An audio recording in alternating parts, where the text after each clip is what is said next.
in 2005. October of 2005, to be specific.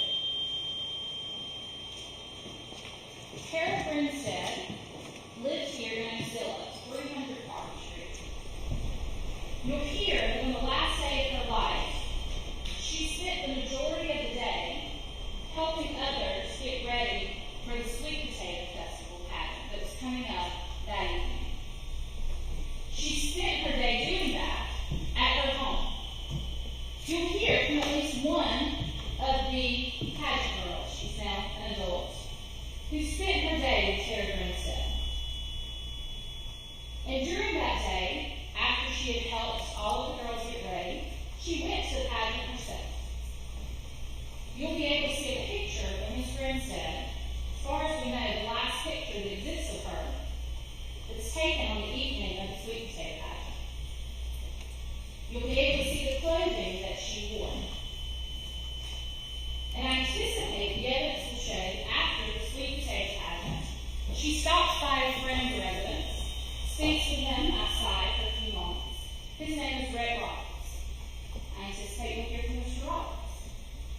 She then goes to a barbecue at Troy Davis's home. Now, Troy Davis, as some of you may know, was the former superintendent at that time. He was working down in Lowndes County, but they still lived here. Because of her job with the school, she had gotten to know Mr. Davis. Thank you.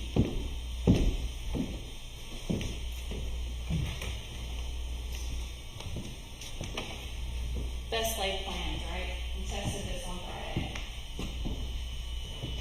You'll hear that she at the barbecue for some time. This is the picture that you'll see of Miss Grinstead. Again, I believe the last picture that's taken of her. This is also, you'll see, from the pageant itself. Now, you'll hear that she goes to the barbecue at Mr. Davis' house. His wife is there, some other friends are there, and she stays until sometime in the afternoon. This was the day, October, South Georgia folks were watching the Georgia game. So some of them had very particular memories about times, and you'll hear from them. You'll hear that when she leaves, and Mr. Davis walks her out to her car, tells her goodbye. To our knowledge, he is the last person to see her alive other than Ryan Duke. She goes home. No one hears from her again. You'll hear on October 23rd, 2005, which is the day after the Sweet Potato Pageant, no one can find her. Now these are records of some phones that the caller ID that you'll hear about. You've heard us ask some questions about when we used to have home phones. She had a home phone. And when they arrived and checked her caller ID, what they learned was that people were desperate to find her. You'll see that among other things, Heath Dykes calls her at 8:23, at 9:45, at just after midnight at 12:33, he calls her 3 different times. But he's not the only one who's desperate to find her. Her mother, Faye Grinstead, whose Faye has now passed away. But at the time, she and Mr. Dykes had been communicating, and neither one of them could find Tara. Miss Faye is calling. Well, these aren't the only phone calls you'll see, but these are the people who we know were trying desperately to find Tara. Because at this point, by the time that Mr. Dykes is calling her at 12:30 in the morning, she's not been heard from for over 24 hours. Now you'll hear that Mr. Dykes and Tara Grinstead had a romantic relationship. You'll also hear that he was married. At the time, and still does, he worked for the city of Perry. He had known Tara Grinstead before he was married. They grew up in the same area. And they, at some point, had started a romantic relationship. And Mr. Dykes, when he testifies, will talk to you about that. He actually drove to her residence. Those phone calls that you see that are back to back to back. He's outside. He'll tell you he's outside knocking on her window. Because at this point, they've become so desperate, no one's heard from her for 24 hours. And they're not just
she was, to just not show up and leave her kids there in the room.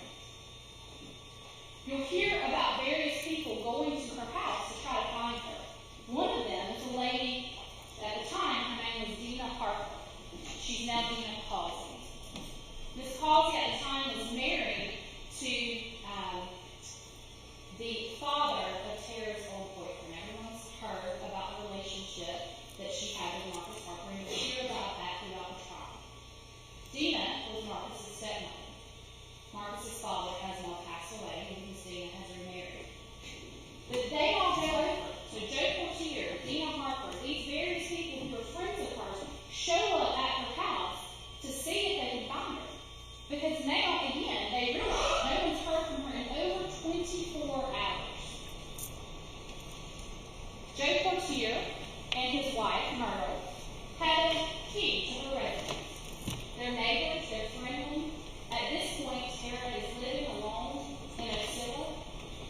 You'll hear evidence that the reason she ended up here was that her father and stepmother were living here for a time period, and she did her student teaching here. And she loved it, and she stayed. When they had to move away from Mr. Grinstead's work, she stayed and got her own place. And that's how she ended up living alone. This is a woman who's under the age of 30, living alone in a residence, no family in the community, and the neighbors essentially adopted her. Both of them. Now, you won't hear from Miss Myrtle. She unfortunately has suffered some medical issues and is currently in a nursing home. She's alive, but she's not in a position she can testify. But you will hear from Mr. Portier. And you'll hear about how they go into the house to see if maybe Tara's in there. And what they find is that their cell phone is still there, and there's no sign of her. They can't find the purse. But I anticipate the evidence will show she can go anywhere, even back in 2005. She can go anywhere without her cell phone. So they call law enforcement. You'll hear from several of the officers who are the first to arrive. First thing, Chief Billy himself. Most of you know him. He's the very first officer on scene. And when Chief arrives, again, they've gone into a residence. I anticipate you'll see this is what her living room looks like on the morning of October 24th. Nothing seemed out of place. And they begin looking further into her house. And what they find on her kitchen table is a copy of that program from the sweet potato pageant. Now, I anticipate the evidence will show that's important because what that tells us is she made it home. Somewhere between Troy Davis's home, the barbecue, she made it home. They also, in searching her room, find the clothes she was wearing that evening. The shoes on the floor, the clothes piled on top of some other things. Now, I'll go and tell you, that morning, the law enforcement who shows up didn't know that's what she was wearing on the floor. They were not sweet potato pageant. But we later learned through the investigation, which is not found, that her clothes that she wore there. Again, I anticipate that will become important because, again, we know she made it home. Because she was out of her clothing for that evening. Now, at this point, Tara Grinstead is simply a missing person. I anticipate you'll hear evidence that many thought that Tara had run away. In the beginning, there was concern. She had had some tumultuous relationships. You'll hear about these fights. I anticipate you'll hear some about Marcus Harper. You'll hear that she and Marcus had broken up.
When Chief Hancock arrives and realizes this is actually going to be something they need to look into, he calls the then lead investigator, Bill Bars. And Bill Bars is the one who collects this glove. You'll hear from him. He still works at the Sheriff's Department. He's an SRA now. He collects this glove, and it later gets turned over to the GBI. This will wind up being one of the key pieces of evidence that you hear. They also later discover that the comforter on her bed has blood. Now, I don't anticipate you will hear anyone tell you whether or not this is blood from a wound or menstrual blood. But it's a clue. It's something that they have that they need to look at. Because the issue they had going into this case is, as you saw in some of the pictures, and you'll see throughout the course of this trial, her bedroom was a mess. But she had teenage girls and younger girls in and out of her room all day, trying on her jewelry, using her makeup, trying on her own dresses. So law enforcement is left to determine, look, has there been a struggle? Has someone rifled through her things? Or is this just a bunch of girls getting ready for a pageant, leaving a mess behind? So they have to try and put these clues together. One of the clues that you'll hear about comes from her caller ID. Now, you've already heard me talk about it. You'll hear about a caller ID from the 23rd and the 24th. This is a picture of her phone, as it was on the morning of the 24th. You'll hear that when Bill Bars arrives, the phone portion of the handset is actually on the floor in the bathroom. He picks it up to try to call someone to see if they know where she is. And then he places it back on the handset. So this picture is taken by the GBI after it's been placed back on the handset. You'll see other pictures of it on the floor in the background that Bill Bars took. But there's caller ID that's built into that handset. And one of the things that GBI agents do when they get there is to check the caller ID. And one particular call stands out. It's a call that reads North Coast Pay. That's not something that we normally would think of. It wasn't a person. It wasn't Keith Dykes. It wasn't Dave Grinstead. North Coast Pay. And the agents had a belief at that point that this would be from a payphone. Through their investigation, I anticipate you'll see they were right. Came from a payphone right around the corner here. It's now G&G. I think it was the Swifty Mark back in 2005. And so, among the other things, they start tracking down phone records. They track down Tara's phone records, Keith Dykes' phone records, Marcus's phone records, and they track down the records of North Coast Pay. And what they find in North Coast Pay is that at the time that matches her caller ID, there's a call made to 411. Now, those call records, there's actually two numbers. There's an 800 number, and there's 229-555-1212. Now, for those who don't remember a time before 411, which is most probably everybody in the jury, I anticipate you'll hear that that's the number you call for directory assistance before we had 411 as the shortcut. So now, the agents know, in the course of this investigation, they're learning that someone has called her the morning of October 23rd, someone who had to use 411 to get her number, and they called from the payphone just right around the corner. That is also going to be a pivotal piece of evidence in this case. You'll hear from law enforcement who will talk about what they refer to as guilty knowledge. And I anticipate what they'll tell you is guilty knowledge is something that law enforcement specifically holds back from the public. They keep that close to their chest. Because generally, only one person is going to know about that guilty knowledge. And that's the person who made that phone call. And so for over a decade,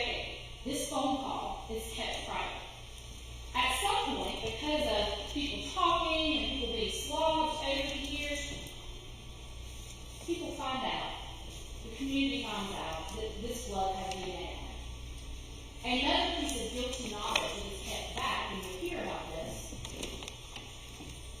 is that that glove didn't just have the DNA of one person, but it had two.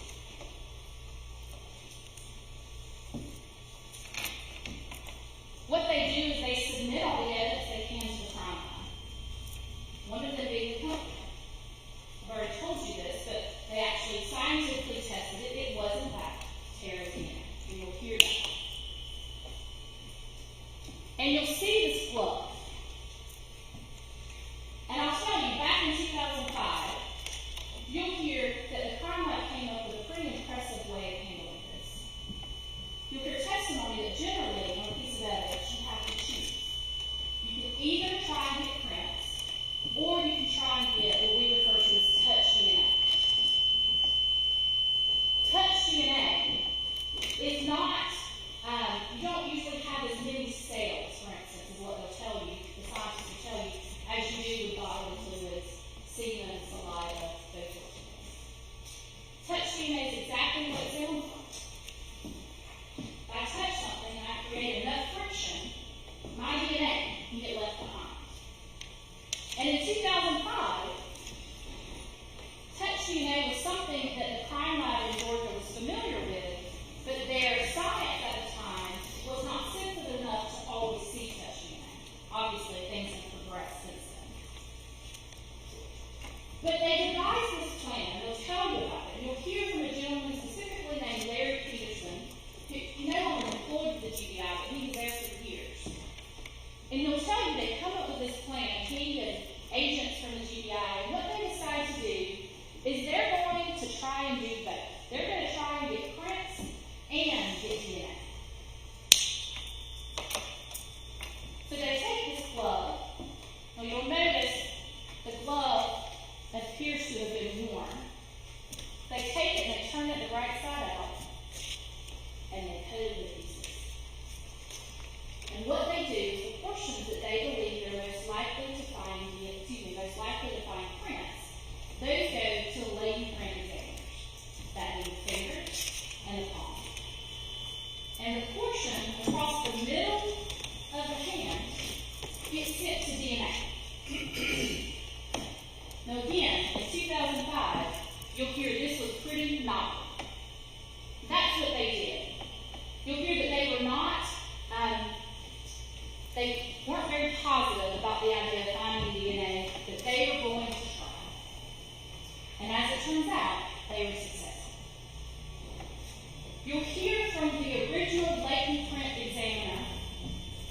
The glove is now pink. You'll hear that that's because of chemicals they have to apply. Latent prints, as they'll describe you, are ones that are not visible to the naked eye. So they have to try and use a chemical to lift those so you can see them. They'll explain it much better than I do. They're scientists. But that's why the glove is now pink.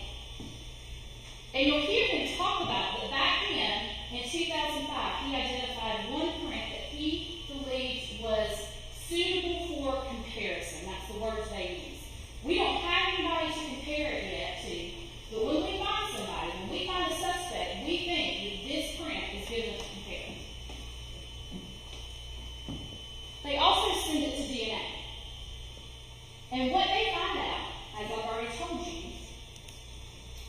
there were two DNAs on this glove. First is Tara Grinstead. The second is an unknown male.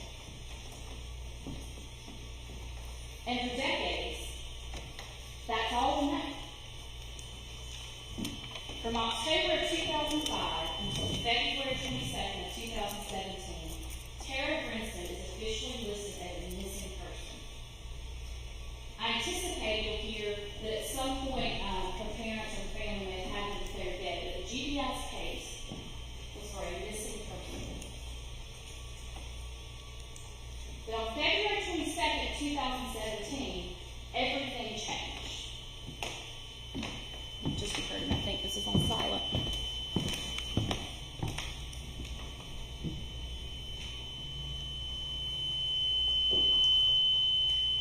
Judge, am I good to continue with that noise, or?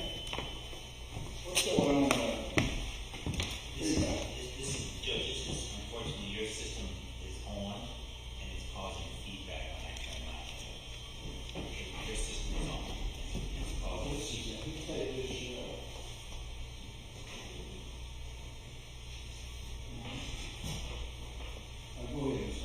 continue, may we pray for just a moment? Sure.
Everything changes in this case. Because you'll hear that on that day, Ryan did confess to GBI agents that he murdered Terry Grinstead.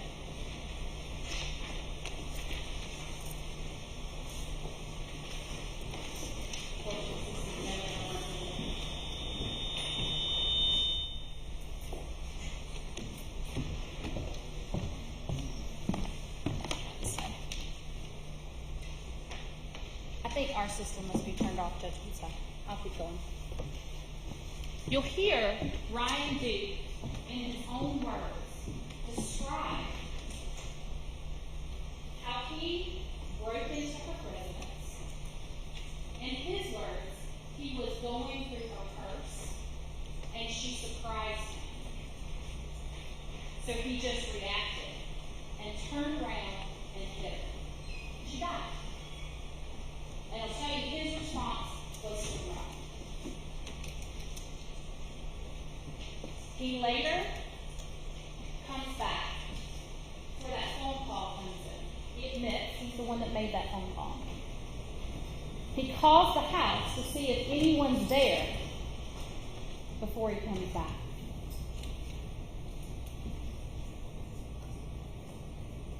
And again, something's wrong with the audio this morning with a bunch of stuff. But you'll be able not only to hear him say that, but to watch him in his own words.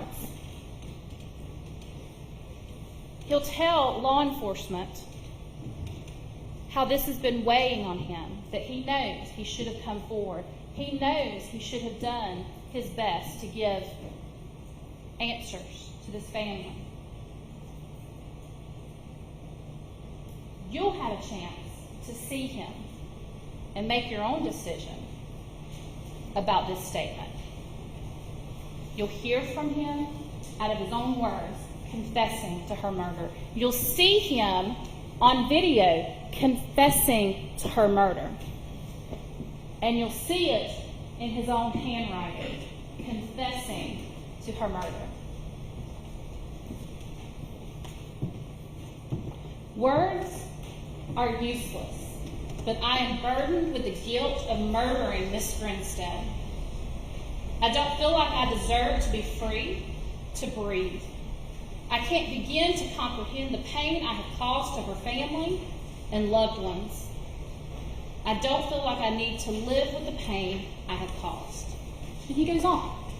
You'll have a chance to see that document that he wrote. Again, confessing to the murder of Terry Grinstead. He confesses that he's the one that brought the glove.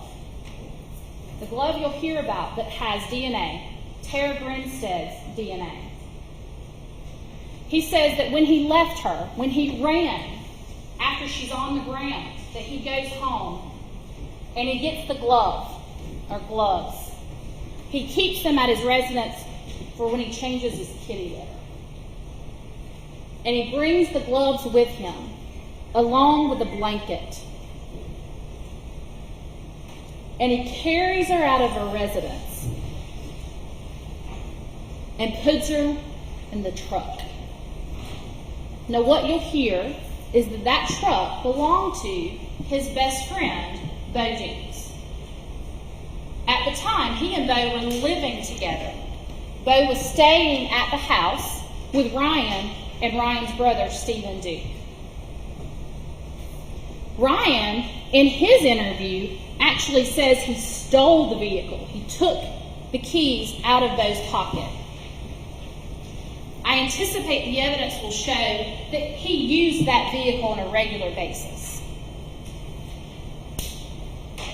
So he takes her body, wrapped in a blanket, and carries her to the truck. And on the way, he drops the glove.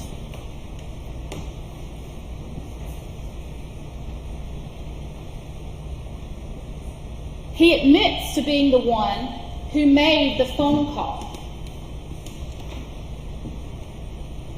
He even knows that it's a 411 call. When they ask him, tell us about the phone call.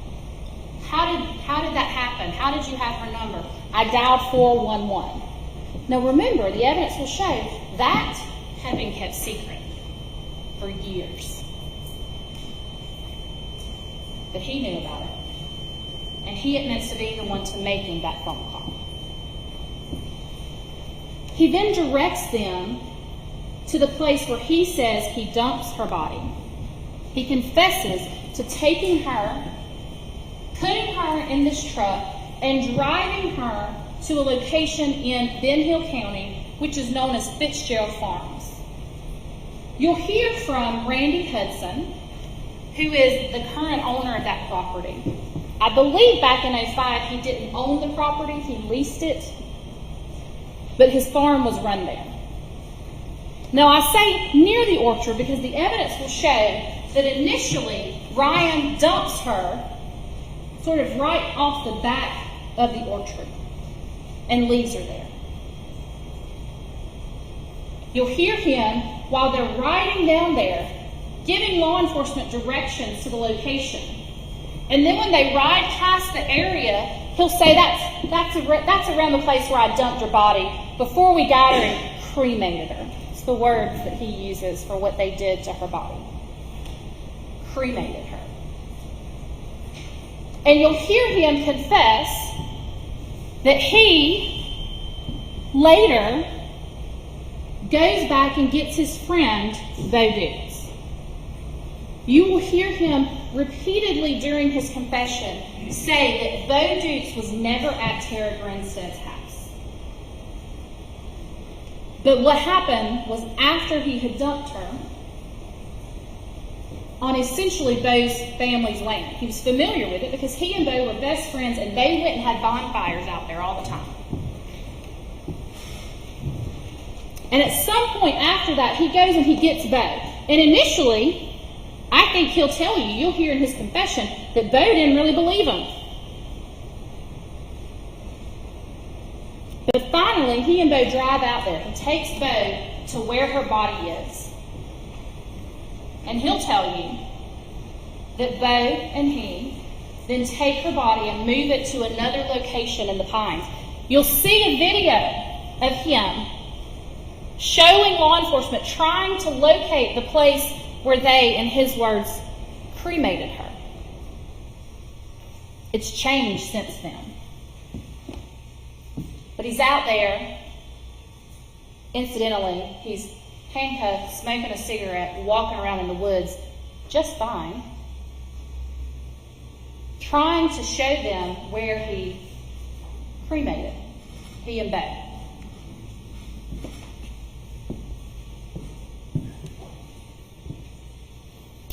As a result of his statement to law enforcement they're able to speak with Randy Hudson, and Randy Hudson will tell you that he remembered a time back in '05 where he was very angry with his nephew, Bo Dukes. Now again, Randy Hudson didn't own the property at the time, but it was his farm, it was his pecan trees.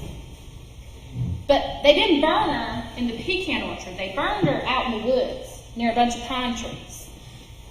Now we all know the dangers of doing that in South Georgia.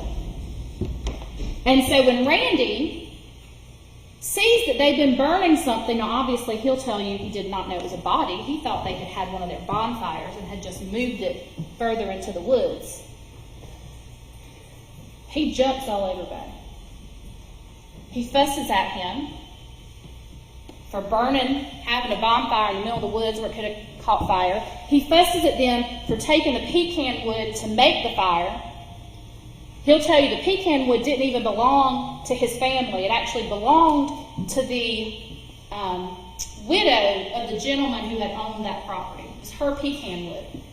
And he was mad as fire that Bo had gone and taken her pecan wood. And so Randy had a specific memory of that incident. And you'll hear that when law enforcement speak to him about this, he knows exactly where that fire pit was. And he gets them to within, I'm terrible with distances, but I'd say about 10 feet. And they start to dig. And you'll hear about how they came up with this plan, a grid, to continue to dig. Layer by layer, they sifted through the dirt. And as they sifted, if they came up with something that they believed could be bone, it was given to this lady right here, Dr. Alice Gooding. She is a forensic anthropologist, which means that this is what she does for a living. She takes the bones of humans and can identify not just that they're human, but generally what portion of the body they're from. GBI employed her in this case, and you'll get to hear from her. And through that dig, Tara is finally found, piece by piece by piece. Her backbone, her teeth, her fingers, her toes. That's what was left of Tara Grinstead after Bo Dukes and Ryan Duke cremated her. And you'll hear Ryan confess to this. You'll hear from Dr. Alice Gooding, and I anticipate what she'll tell you is that each of the bones that was identified in this case, she can tell you a few things about them. One, they identify human bones. There are some animal bones found. She can separate those out. She identifies human bones. She can tell you they're from an adult. She can tell you they're all from the same adult. And she can tell you that they've been burned. These are the bones that are found where the defendant said, I burned Tara Grinstead's body after I murdered her. But what about the glove we've talked about? I told you earlier, we knew back in 2005 that Tara Grinstead's DNA was on it, as well as an unknown male. Well, in 2017, when Ryan Duke confesses, law enforcement also gets a sample of his DNA. This is the first time he was ever swabbed in this case. And lo and behold, it's his. During the interview, Agent Shadell will ask him, you'll hear it. Now, the DNA on the glove, is that going to be yours? And he says, yes. It should be. And it is. Now, there's a lot more details to this glove. There's DNA on the outside. There's DNA on the inside. They re-swabbed it in 2015. But the bottom line with the glove is the primary contributor to the glove of DNA is Ryan Duke. And we've had his DNA since '05. We just didn't know whose it was. And you'll hear in this courtroom we do not know. He also confesses not just with his DNA, not just with his words, not just with his writing, but with his prints. You'll hear that on the glove, in 2017, after he confesses, they look at the glove, the prints. That particular analyst will tell you that in 2017, she's actually able to identify what she refers to as 3 suitable for comparison prints. But they're actually palm prints, they're not fingerprints. I anticipate you'll hear from the gentleman who only identified 1 print. And I anticipate what he'll tell you is that he was very young and inexperienced in 2005. That he would have erred on the side of caution. But in 2017, when you hear from Jessie Worley, who is an extremely experienced latent print examiner, she identifies 3 prints. And when she compares them to those of Brian Duke, they match. He confesses with his words. He confesses with his writings. He confesses with his actions by walking them out there and showing them the location. He confesses with his knowledge. A phone call. And he confesses with his DNA and his prints.